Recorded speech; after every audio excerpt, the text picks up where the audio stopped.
Magkakasunod ang dalawang fire truck at isang rescue vehicle na yan papunta sa isang sunog sa Tansa, Cavite noong January 27. Makalipas ang ilang minuto, may isang asul na truck na pumagitna sa mga re-responding bumbero.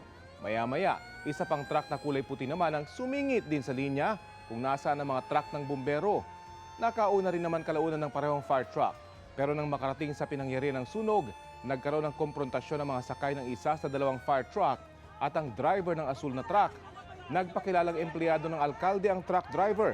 Paliwanag niya kay Tanza Mayor Canghelo Matro na ipatawag siya kinabukasan, may tumawag daw sa kanila para mag-rescue sa sunog. Humingi naman siya ng paumanhin. Wala pang pahayag ang driver ng puting truck. Pinagpapaliwanag ng Land Transportation Office ang parehong truck driver at mga may-ari nito kaugnay sa insidente.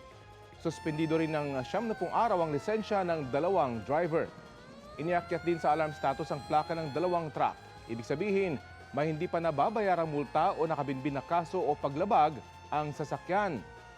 Paalala po sa mga motorista, magbigay daan sa mga emergency vehicle kabilang ang mga fire truck. Hindi lang daw ito basta pagsunod sa batas, kundi pagpapahalaga na rin sa buhay ng iba ayon sa LTO.